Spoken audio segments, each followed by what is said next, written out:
thoughts on my mind, I can't sleep at night, so I just keep writing. I don't need no help, I don't need opinions, so don't waste my time then. I just been living online. This is kind of a fun one. Let's take a few minutes to talk about black holes.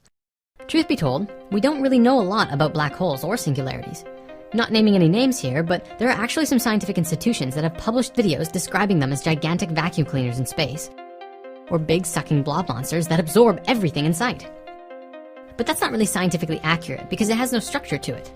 What we do know about them is rather interesting.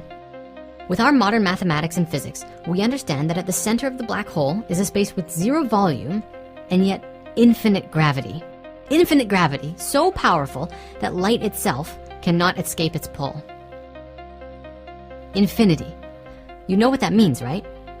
It means that the speed of light isn't the fastest thing in the universe, as we have believed for so long. There's something faster, which has some relationship and connection to gravity. Whether faster than light is something specific to black holes, or if they're found elsewhere in the universe, that's not yet officially scientifically known. But I'd reckon that at the heart of light itself, inside the photon of light in the nucleus of a subatomic particle, at a level so small that our technology cannot even see, that infinity is also present. So I want to show you something interesting, and also a little funny. Just flow with me on this. It's pretty funny if we can lighten up about ourselves. See, it appears as though pictures such as this have been used for years and years to try and describe the structure of space and black holes. Among all of these pictures, there is this common trait that I saw in all of the diagrams. Yes, the space is curving, but the space is curving from a point of flatness. Over and over, all over the world, space-time is often described as if it's this big flat plane out in space, and that the planets, the stars, the black holes just sort of create gravity around the fabric of space.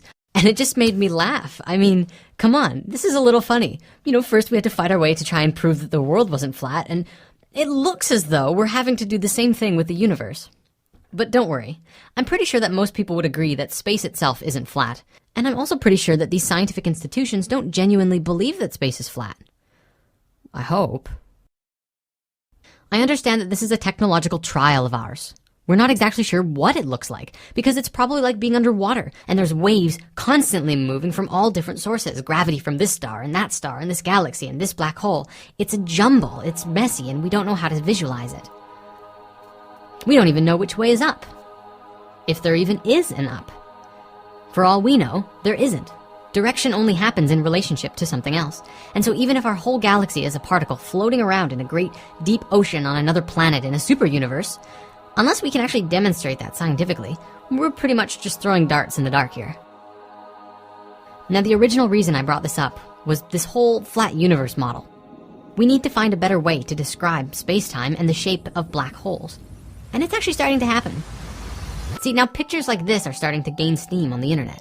These concepts seem to accurately demonstrate the toroidal flow of the cosmos and the patterns in geometry that are at the heart of the ways that reality is constructed.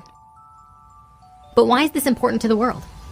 Honestly, I think it helps people see how these same patterns are present everywhere, from whirlpools, galaxies, atoms, and even in our own bodies. We grow and build a sense of connection with everything around us. Now, I want to present an idea with you. This is an idea that has sort of been mainstream-ish for a while, but it never really got the big attention from scientific institutions or the media because we have a hard time seeing this to be demonstrated out in the universe. At the same time, that's how we evolve in science, is we have to make predictions and then try and demonstrate and find examples of these things to see that they are in fact true. Or find the way in which it is true, how it does work. Just because this way isn't right doesn't mean that it can't work another way, such as this. You know how black holes absorb light and matter and pretty much everything? That light obviously must go somewhere. The laws of a toroidal field dictate that what goes in must come out, and what goes out must come back in.